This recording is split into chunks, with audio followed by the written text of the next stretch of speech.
အားလုံးပဲမင်္ဂလာပါခင်ဗျာ Wi-Fi စီစဉ်ရပြီးပြန်လိုက်ကြိုဆိုလိုက်ပါတယ်အခုကျွန်တော်ရောက်ရှိနေတဲ့နေရာကတော့မလေးယားရန်ကုန်ဟိုတယ်မှာကျင်းပပြုလုပ်ခဲ့တဲ့ Fancy House Academy ရဲ့ graduation ceremony ပွဲခမ်းနားပဲဖြစ်ပါတယ်ဒီနေ့ပွဲခမ်းနားနဲ့ပတ်သက်ပြီးတော့ပြည့်ပြည့်စုံစုံတင်ဆက်ပေးတော့မှာဖြစ်လို့ကျွန်တော်ရဲ့တူလိုက်ပါကြည့်ရှုဖို့ဖိတ်ခေါ်လိုက်ပါတယ်ခင်ဗျာ Welcome home with the big round boss Teacher G Do Jim Go MSD onto the stage to deliver a speech ဒီနေ့အခမ်းအနားဒီချေလို့ကျင်းပတာအဓိကတော့ခါတိုင်းနှစ်လိုပါပဲတင်တန်းစင်ပွဲအမြဲလုပ်ပေးတယ်ပေါ့နော်တနစ်ကိုတစ်ချိန်လုပ်ပေးဖြစ်တယ်ဒါပေမဲ့ဒီနေ့ကတော့လည်းနည်းထူးခြားတဲ့အစီအစဉ်တစ်ခုရှိတယ်အဲ့ဒါပါလဲဆိုတော့ဒီချေဒီမြန်မာနိုင်ငံပြန်လာတဲ့25နှစ်အတွင်းမှာကိုဝန်ထမ်းနေတဲ့ရပါတော့တကယ်ဘာသာစုံတွေတကယ်လည်းတတ်ရမယ် service ပေးတဲ့အပိုင်းနဲ့ကောင်းရမယ်ပြီးတော့ဧည့်သည်အများဆုံးသူတို့သဘောကျတဲ့လူတွေဖြစ်ရမယ်ပြီးတော့တီးခံနိုင်မှုရောနောက်service ပေးတဲ့အကောင့်တွေရောအားလုံးပေါ့နော်တကယ်ပိုင်နိုင်တည်တယ်လို့ရွေးလိုက်တဲ့ခါမှာဒီချက်ဒီနှစ်မှာတော်တော်လေးကိုလေ့လာတဲ့အချိန်ပေးပြီးတော့သူတို့ကိုစောင့်ကြည့်နေတာပေါ့ပြောမယ်ဆိုအဲ့အချိန်မှာဒီချက်ဒီနေ့6ယောက်တွေးခဲ့တာပေါ့6ယောက်ကိုလည်းဒီနေ့ဒီ certificate ကိုဒီအထူး certificate တစ်ခုကိုပေးတဲ့အစီအစဉ်လေးတစ်ခုလည်းဖြစ်သွားတာပေါ့ဟုတ်ဒီအကြောင်းကိုစပြီးတည်ထောင်ဖြစ်တာဒီချက်ငယ်လေးတွေကမိုနာလီဇာတင်တန်းကျောင်းအမေနဲ့အတူတူပေါ့နော်အမေနဲ့အတူတူတင်တန်းကျောင်းမှာဖွင့်ခဲ့ပါတယ်။နောက်ဒီချက်အိမ်အောင်ကြတော့ဟောင်ကောင်နိုင်ငံကိုရောက်သွားတယ်နှစ်20လောက်ကြာသွားတယ်။အဲ့ဒီအချိန်မှာလည်းဒီချက်ကဒီ hair lock တွေကိုပြန်ဝင်လိုက်တယ်။ဒါမဲ့အဲ့မှာတော့အစဆုံးပြန်ဝင်ရတာပေါ့နော်။အဟိုးအစနေပြန်မြောက်အောက်ခြေတင်ရစပြန်ဝင်လိုက်တယ်။ပြီးတဲ့အခါမှာအလုပ်တစ်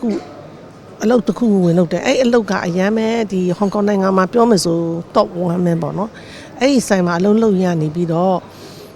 ဒီပွဲတွေစီစဉ်တယ်ဘာလို့သူဆိုင်ကအရန်ကြီးတော့သူကပွဲတွေတို့ miss ပွဲတွေတို့ပြိုင်ပွဲတွေကိုအရန်လုပ်တာပေါ့နော်ဆရာမကြီးကဆိုတော့အဲ့ဒီမှာတီချာတို့ကအမြဲပဲပါနေတဲ့ခါကျတော့အမြဲပြိုင်ပွဲဝင်တွေလေ့လာတဲ့ခါမှာမြန်မာကျောင်းသားတယောက်မှမတွေ့ခဲ့ဘူးဘယ်နှစ်ကြည့်လဲပါမနေဘူးတော့အဲ့ဒီချိန်မှာတီချာကြီးကဆုံးဖြတ်ချက်တစ်ခုချတရက်ကြရင်ငါတောင်းတင်မယ်ဒီ international ဒီစီမစ်ပေါ်မှာကိုယ်နိုင်ငံကပညာရှင်တွေကိုပြင်ရလာပြီးတော့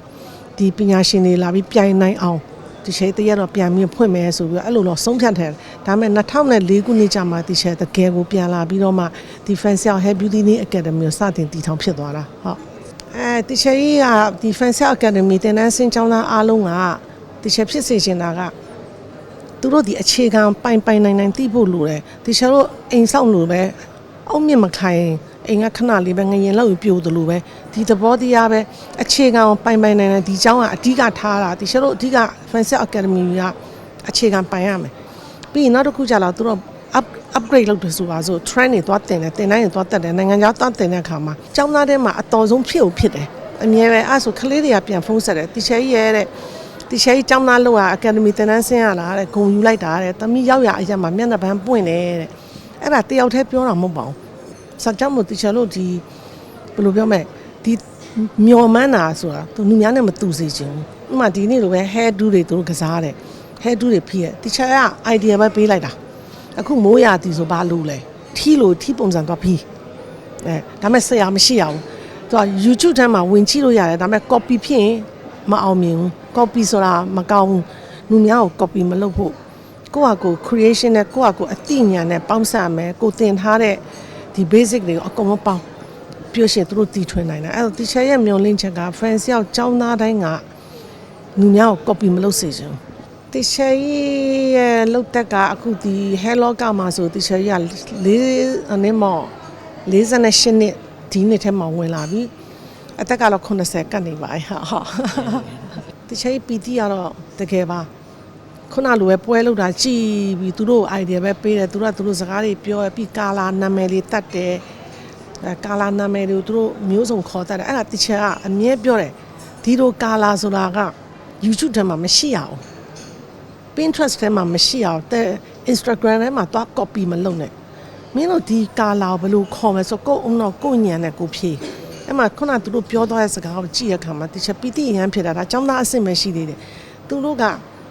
ဒီကာလာကိုသူတို့ create နာမည်အောင်ပေးတတ်နေပြီဆိုတော့သူတို့ကာလာဆိုးမှာနဲ့ခုနညက်မဲ့အပိုင်းမှာဆိုပို့ပြီးတော့သူတို့ create ဆန်တာပေါ့နော်အဲကြောင့်တီချာကြည့်ပြီးပီတိဖြစ်တယ်တီချာတနေ့တန်းဖွင့်မယ်ဆိုတာတီချာကအခုဘာမြင်လိုက်တယ်ဆိုတော့လူတော်တော်များများ market ထဲမှာတီချာမြင်လိုက်တာက branding အရန်ထောင်ကြတယ် တကယ်တော်တဲ့ဆရာတွေပျောက်ကုန်တာပေါ့ဆိုတော့တီချာဖြစ်စေချင်တာကတီချာအများကြီးလည်းမလက်ခံချင်တော့ဘူးကိုလည်းတကယ်လိုချင်တဲ့လူ0 to pro ပဲလိုချင်တော့တယ်0ကနေလာမယ် pro ဖြစ်ချင်တယ်ဆရာများပြီးတော့ဒီကျောင်းသားတစ်ယောက်ကဘယ်ဟာလောက်ရမှမသိဘူးဖြစ်နေမဲ့အစားတကယ်တင်ညွန်းညွန်းနဲ့ဒီကမ္ဘာအဆင့်မီ international ကျောင်းဆရာတွေဘယ်လိုညံ့နေကြတာလဲအခုနာမည်ကြီးနေတဲ့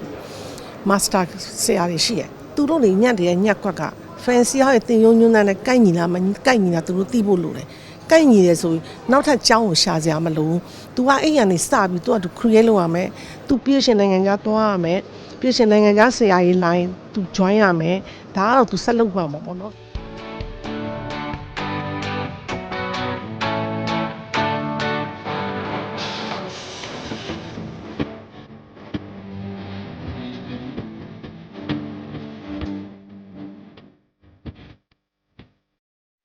ကျွန်မနာမည်ကတော့မချင်ချင်းဝေခေါ်မိမိပေါ့ဒီရဲ့ hair ဘိုင်းမှာတော့မိမိနာမည်နဲ့ပဲစပြီးတော့ဝင်ရောက်ခဲ့တာပါရှင်အခုလောလောဆယ်တော့ fancy 1ကဘာကြီးချော်ရင်ကုန်းမှာတော့လက်ရှိတာဝန်ထမ်းဆောင်နေပါတယ်ရှင်အတိုင်းတက်လွန်အရန်ကိုဝမ်းသာပါတယ်ဒီစုရတဲ့အတွက်ကိုလေဒီချိန်နဲ့အမြဲလက်တွဲပြီးတော့လှုပ်လာတဲ့နှစ်ပေါင်းကလည်းအတော်လေးကြာခဲ့ပါပြီဟို2004ခုနှစ်မတိုင်ခင်တည်းကလည်းဒီချေကြီးရဲ့အမေရှိမှာပေါ့နော်မွန်နိုင်စာထဲမှာတည်းကလည်း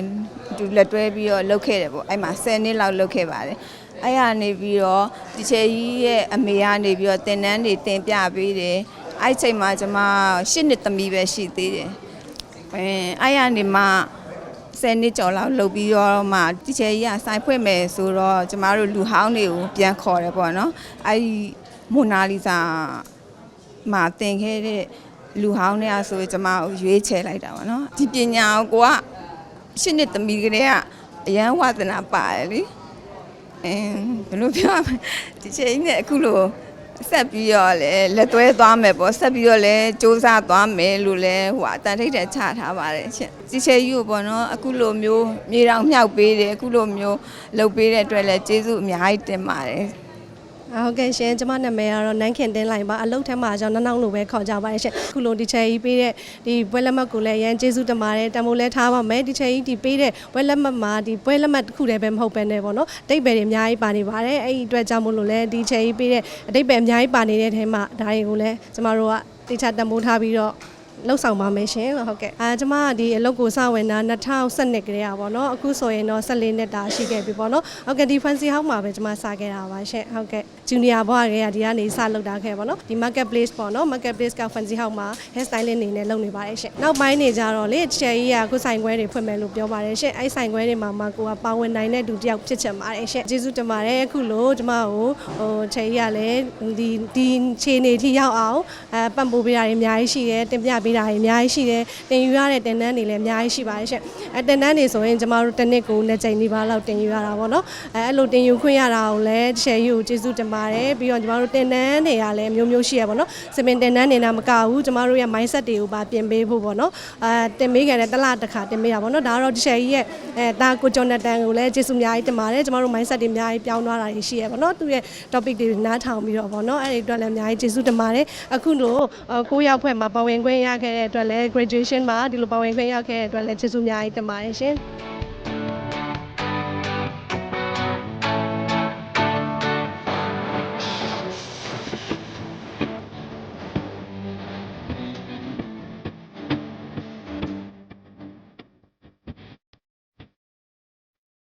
တင်နာကိုစပြီးတော့ join တော့ဒီစပင်းနဲ့ပတ်သက်ပြီးတော့လေးလာခြင်းတယ်ပေါ့အဲ့ဒီအချိန်မှာတင်တန်းတွေကိုဟိုဟာစုံစမ်းတဲ့အချိန်မှာချယ်ကြီးကနှစ်30ကျော်ကြာပြီပေါ့ဒီ academy ကိုဖွင့်ထားတာဆိုတော့ပြီးတော့ဒီအရှိလူတက်သွားတဲ့လူတွေကလည်း recommend တွေးရပေါ့ဒီတင်တန်းကိုရွေးပါဆိုတော့အဲ့ဒါနဲ့ဒီတင်တန်းကိုရောက်လာတာပါstylist ဖြစ်အောင်တော့အခုစူးစမ်းနေပါတယ်ဘာလို့ဆိုတော့ဒါပေမဲ့တင်တန်းဆင်းသွားလဲချက်ချင်းဒီ stylist တမ်းမဖြစ်ပေါ့နော် junior ကနေစနေရဆိုတော့အခုတော့တဖြည်းဖြည်းချင်းပဲ junior ပြီးသွားလို့ရှိရင် stylist ဖြစ်အောင်လို့စူးစမ်းနေပါတယ် the best student ကအဓိကဟိုအကြောင်းပြချက်ကတော့အများကြီးရှိရပေါ့ဒါပေမဲ့အဲ့ဒီတဲကမှအကြောင်းပြချက်နှစ်ခုကအချိန်မှန်တာနဲ့ရက်မှန်တာပေါ့ဆိုတော့အဲ့ဒီအဓိကအကြောင်းပြချက်နဲ့ပတ်သက်ပြီးတော့ဒီအချိန်မှန်တာရဲ့ရက်မှန်တာတွေမပြောခင်ပေါ့နော်အရင်ဆုံးဒီ the best student award ဆိုတာက Fancy House Academy မရှိရင်လည်းမဖြစ်လာနိုင် Fancy House Academy ဆိုတာကလည်းဒီ cherry တာမထီတော့ခဲလို့ရှိရင်ဒီဟာကြီးကဖြစ်မလာဘူးပေါ့နော်ဆိုတော့အဓိကအနေနဲ့ cherry နဲ့သူ့ရဲ့မိသားစုကိုကျေးဇူးတင်တယ်လို့ပြောချင်ပါတယ်ကွာသွားတာကတော့အဓိကကတော့ဒီ Fancy House Academy ကဒီသင်တန်းက course တွေကဘာကွာလဲဆိုတော့ international အရန်မှီရယ်သူကအရင်တော့ဆိုလို့ရှိရင် tutorial တခုကြည့်တယ်ဆိုလို့ရှိရင်ဘာပြောလဲဆိုတာမသိဘူးပေါ့နော်။ဘာလို့ဆိုတော့ဒီမှာ international terms နဲ့သင်တာနဲတော့ဒါပေမဲ့ Fancy House Academy ကိုတက်ပြီးသွားတဲ့အချိန်မှာ YouTube ပဲကြည့်ဒီ pay interest ပဲကြည့်ဘယ်နေရာကနေပဲဒါတွေကိုပြန်ပြီးတော့ကြည့်သူတို့ဘာပြောရင်ဘာလုပ်တယ်ဆိုတော့အုံနောက်ကချစ်သိသွားတယ်ပေါ့နော်။အဲ့ဒါတခုရှိရယ်ပြီးတော့လုပ်ငန်းဝင်တဲ့အချိန်မှာ Fancy House ကျောင်းဆင်းကမျက်နှာမရောမှမငယ်ပါဘူး။ဒီခဏလေးပဲဒီလူတွေကိုလှုပ်ပေးလိုက်လို့ရှိရင်အဲ့ဒါခဏလေးကန်ရတဲ့အထိဒီ course တွေကအရန်ကောင်းတယ်ပေါ့နော်ခုနကတော့ cherry ပြောတယ် S5 လုံးရယ်ပြီးတော့ respect ရယ်ပြီးတော့service ကောင်းမှုလုပ်တယ်လို့ပဲထင်ပါတယ်